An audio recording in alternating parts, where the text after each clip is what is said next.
Shalom. Perkenalkan, nama saya Intan Maharani Tinundihang, mahasiswa pasca sarjana Fakultas Teologi Institut Agama Kristen Negeri Manado. Di kesempatan kali ini saya akan membahas mengenai kontroversi Arianisme dan dampaknya bagi kekristenan. Mungkin teman-teman bertanya apa ini Arianisme? Siapa pencetus pertama Arianisme? Nah teman-teman, Arianisme ini merupakan salah satu kontroversi teologi terbesar pada abad keempat Masehi. Dan yang mencetuskan atau yang mengajarkan paham Arianisme ini ialah Arius. Arius ini dia seorang presbiter dari Alexandria.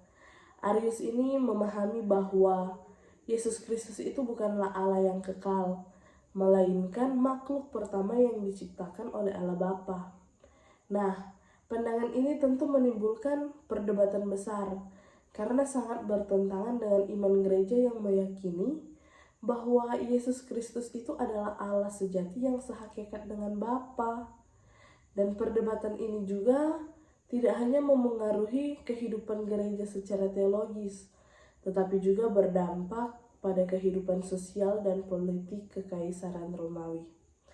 Bahkan kontroversi ini pun mendorong diadakannya beberapa konsili gereja, terutama konsili Nisea tahun 325 Masehi, yang kemudian menghasilkan pengakuan iman Nisea sebagai dasar iman Kristen mengenai keilahian Kristus. Nah, jadi teman-teman, karena Arius ini dia telah menciptakan pemahaman Arianisme mengenai Tuhan itu bukanlah Allah yang kekal, melainkan Tuhan itu hanya diciptakan. Dia itu makhluk pertama yang diciptakan oleh Allah Bapa. Nah, karena pemahamannya ini sangat bertentangan dengan kondisi-kondisi gereja pada saat itu, maka diadakannya Konsili Nisea tahun 325 Masehi hingga munculnya pengakuan iman Nisea. Karena pengakuan iman Nisea ini menjadi dasar iman Kristen mengenai keilahian Kristus. Meskipun demikian, secara resmi Arianisme ini telah dinyatakan sebagai ajaran yang menyimpang dan pengaruhnya masih dapat ditemukan dalam beberapa kelompok hingga saat ini. Oleh karena itu, pemahaman mengenai Arianisme ini tentu sangat relevan sebagai pembelajaran bagi gereja untuk memahami doktrin Kristologi secara benar. Nah teman-teman, melalui pembahasan tadi mungkin telah muncul berbagai pertanyaan atau berbagai rumusan masalah mengenai apa yang dimaksud dengan Arianisme, mengapa ajaran Arianisme ini menimbulkan kontroversi dengan gereja mula-mula, atau apa dampak Arianisme terhadap perkembangan doktrin kekristenan.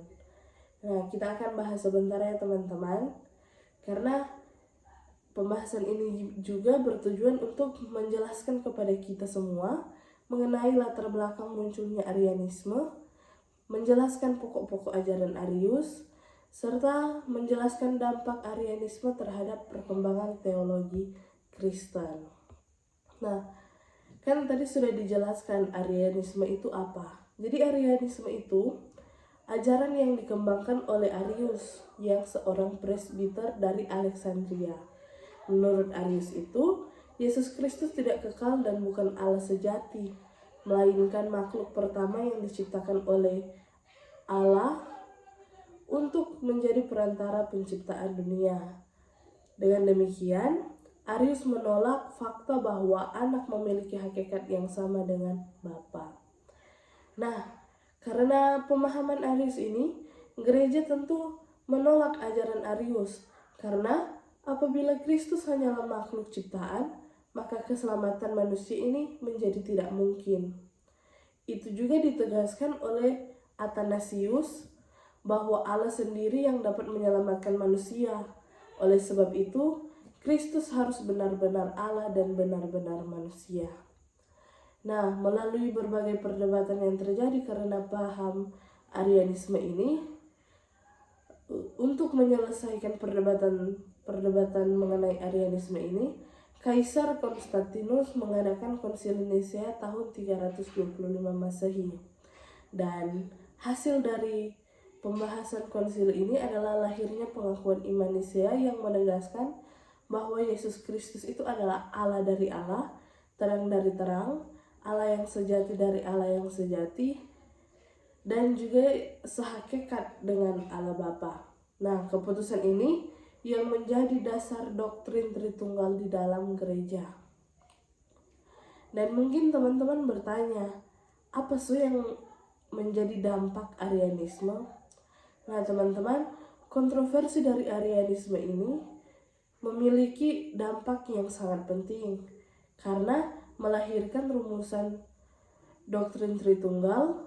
Semakin kuatnya pengakuan terhadap keilahian Yesus Kristus, berkembangnya teologi gereja, munculnya pengakuan iman yang menjadi dasar gereja hingga saat ini, dan gereja tentu semakin berhati-hati dalam menafsirkan Alkitab dan menjaga kemurnian ajaran. Nah teman-teman, Arianisme ini merupakan sebuah paham dalam teologi Kristen yang berkembang pada abad keempat Masehi yang diajarkan oleh Arius.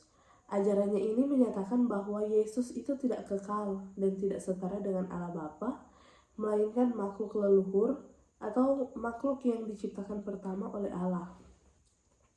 Pandangan ini bertentangan dengan doktrin Trinitas yang dianut oleh Gereja Kristen Arus Utama yang menyatakan bahwa Bapa, Anak, dan Roh Kudus adalah satu dalam tiga pribadi yang setara dan kekal. Dalam pandangan Arianisme, Sang Anak memiliki awal keberadaan dan tidak sehakikat dengan Sang Bapa. Pandangan ini tentu menyulut kontroversi besar dan perpecahan dalam gereja. Dan kontroversi Arianisme ini merupakan salah satu pergumulan teologis paling berpengaruh dalam sejarah kekristenan yang tentu tidak hanya berdampak pada perumusan doktrin iman, tetapi juga mengguncang stabilitas sosial, politik, dan spiritual Kekaisaran Romawi. Nah, Arius mengajukan pertanyaan mengenai hubungan ontologis antara Allah Bapa dan Putra. Ajarannya ini berpusat pada keyakinan bahwa Logos adalah tismah atau makhluk ciptaan dan tidak sepihak dengan Bapa. Nah, menurut Arius, Anak adalah makhluk pertama yang diciptakan Allah dan menjadi perantara penciptaan dunia. Dan pemahamannya ini didukung dengan penafsiran literal terhadap kitab Amsal 8 ayat 22 yang menurutnya menunjukkan bahwa hikmat atau yang ia identifikasikan dengan Logos diciptakan pada awal mula pekerjaan Allah. Nah, perbedaan hermeneutik ini menjadi akar perdebatan teologi yang meluas. Selain itu, faktor sosial politik Kekaisaran Romawi turut memperkeruh situasi. Dan Kaisar Konstantinus memandang perpecahan teologis ini sebagai ancaman terhadap stabilitas politik. Dan faktor-faktor tersebut menghasilkan dampak yang sangat luas dan berkepanjangan baik bagi gereja maupun kekaisaran yang mengakibatkan gereja Alexandria mengalami perpecahan internal. Teman-teman, Arius ini menolak keilahian Yesus dan mengatakan bahwa Yesus itu hanya manusia biasa dan hanya Allah sajalah yang adalah Allah. Akibatnya, semua gereja pada masa itu termasuk gereja Alexandria, Yerusalem, Antioquia, Konstantinopel, Roma, dan lain-lain terjebak dalam kerancuan doktrin. Nah, pengaruh Arianisme ini begitu besar antara tahun 300 Masehi dan 500 Masehi, sehingga 4 konsili gereja harus diadakan guna memerangi penyebarannya. Di antaranya ada Konsili Nisea tahun 325 Masehi, Konstantinopel 381 Masehi, Efesus 431 Masehi dan Kalsedon 451 Masehi. Nah, walaupun melalui konsili-konsili ini sudah ada penolakan resmi dan telah dilakukan banyak upaya untuk membasmi Arianisme sebagai bidat, akar Arianisme ini tidak sama sekali hancur, dan pemahaman mengenai Arianisme ini masih tetap hidup sampai hari ini. Dan percabangan teologi Arianisme masih terdapat dalam ajaran sesat Kristen sekarang. Dan salah satu yang mewakili ajaran itu adalah Unitarianisme, dan ajaran ini yang tersebar dari Universitas Harvard ke seluruh New England, USA, yang menyangkal keilahian Yesus. Teman-teman, ada banyak denominasi gereja barat yang mengikuti Unitarianisme, karena kata uni dalam Unitarianisme ini menunjukkan satu, dan mereka percaya bahwa Allah Bapa sajalah Allah itulah yang membuat mereka percaya pada dalam one unit, yaitu Allah yang satu, bukan pribadi pertama dari Trinity. Ajaran lain yang mengikuti Arianisme ini adalah Saksi Yehova. Ini adalah contoh jelas dari ajaran Arius.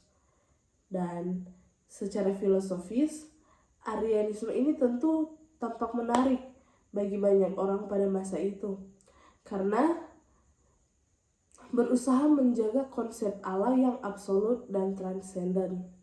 Pengaruh filsafat Yunani pun membuat orang kebanyakan sulit menerima bahwa Allah yang tidak berubah dapat sungguh-sungguh hadir dalam sejarah sebagai manusia. Ajaran Arius tampak lebih masuk akal dibanding pengakuan gereja bahwa Kristus adalah Allah sejati dan manusia sejati. Tetapi gereja melihat bahwa Arianisme ini menghancurkan inti iman Kristen. Karena jika Kristus hanyalah makhluk ciptaan, maka ia tidak dapat menjadi juru selamat yang sempurna. Keselamatan manusia ini menuntut rekonsiliasi nyata antara Allah dan manusia. Dan rekonsiliasi tersebut hanya mungkin jika Kristus sungguh-sungguh Allah. Dan mungkin teman-teman bertanya, apakah ada tokoh-tokoh yang menentang paham Arianisme ini? Nah, tentu ada. Dan tokoh utama yang tampil melawan Arianisme itu adalah Athanasius. Athanasius ini memahami bahwa kontroversi ini bukan sekedar debat filsafat abstrak, tetapi persoalan hidup dan mati bagi Injil Kristen. Karena menurut Athanasius, jika Kristus bukan Allah sejati, maka manusia tidak benar-benar dipersatukan dengan Allah, dan keselamatan menjadi mustahil. Karena baginya, keselamatan Kristen ini bergantung sepenuhnya pada fakta bahwa Kristus memiliki natur ilahi yang sama dengan Bapa. Dan pertikaian Arius dan Athanasius ini melahirkan konsensus teologi yang dikenal dengan Konsili Nisea pada tahun 325 Masehi. Nah, teman-teman, Konsili Nisea diadakan untuk membahas permasalahan ini hingga menghasilkan pengakuan iman Nisea yang menegaskan bahwa Yesus Kristus dari substansinya yang sama dengan Bapa, sehingga menetapkan bahwa Yesus dan Bapa adalah setara dalam keilahian. Namun, meskipun Arianisme ditolak dalam Konsili Nisea, aliran ini tetap bertahan dan bahkan mendapat dukungan dari beberapa kaisar Romawi yang menyebabkan konflik berkepanjangan dalam gereja. Ajaran Arianisme dan respon gereja terhadapnya membentuk konsensus tentang doktrin Trinitas yang kemudian diterima oleh gereja Kristen Ortodoks. Dalam konsili ini tentu melahirkan sebuah pengakuan teologis yang menegaskan kesetaraan anak dan bapa atau homoousios.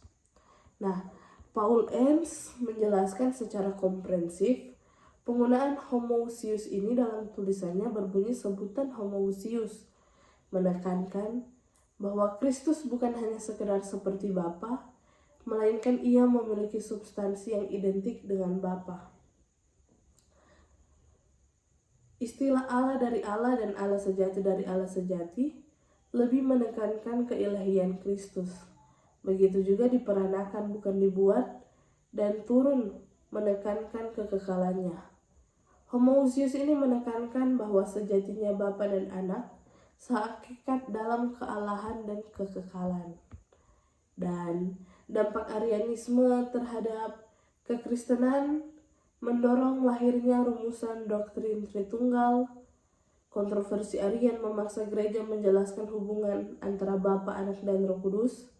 Hal ini pun menghasilkan pengakuan iman Nisea yang menjadi dasar iman Kristen sekarang dan memperkuat doktrin keilahian Yesus Kristus. Gereja menegaskan bahwa Yesus bukan makhluk ciptaan, melainkan Allah yang sejati yang sehakikat dengan Bapa atau homoousios, serta mendorong perkembangan teologi gereja. Teman-teman, meskipun Arianisme muncul lebih dari 1600 tahun yang lalu, pembahasannya ini masih sangat relevan pada masa sekarang. Karena saat ini banyak orang memperoleh informasi teologi melalui medsos dan internet, tetapi tidak semua ajaran yang beredar memiliki dasar Alkitab dan teologi yang benar, sehingga jemaat perlu memiliki kemampuan untuk membedakan antara ajaran yang sehat dan yang menyimpang. Dan kontroversi Arianisme ini mengingatkan gereja bahwa setiap ajaran harus diuji berdasarkan Alkitab, tradisi gereja, dan penafsiran yang bertanggung jawab, bukan hanya berdasarkan logika manusia atau pendapat pribadi. Dan pembelajaran dari Arianisme ini menunjukkan pentingnya pendidikan teologi bagi seluruh warga gereja. Pemahaman yang benar mengenai pribadi Yesus Kristus akan memperkuat iman, menjaga kesatuan gereja, serta mencegah munculnya kesalahpahaman doktrinal. Nah, jadi dapat disimpulkan bahwa Arianisme ini merupakan salah satu kontroversi terbesar dalam sejarah kekristenan karena mempertanyakan keilahian Yesus Kristus. Melalui pergumulan tersebut, gereja akhirnya merumuskan pengakuan iman Nisea yang menegaskan bahwa Yesus Kristus adalah Allah yang sehakikat dengan Allah Bapa. Rumusan ini menjadi fondasi penting tentunya bagi doktrin Tritunggal dan tetap dipegang teguh oleh gereja hingga sekarang. Kontroversi Arianisme juga menunjukkan bahwa pemahaman doktrin yang benar sangat penting bagi kehidupan gereja. Di tengah berkembangnya berbagai penafsiran dan ajaran pada era digital, umat Kristen dipanggil untuk terus mempelajari Alkitab, memperdalam teologi, serta menguji setiap ajaran secara kritis agar tetap setia kepada kebenaran Injil. Karena itu, kajian mengenai Arianisme ini tentu tidak hanya memiliki nilai historis, tetapi pun memberikan kepada kita pelajaran yang sangat relevan bagi gereja dalam menjaga kemurnian iman pada masa kini.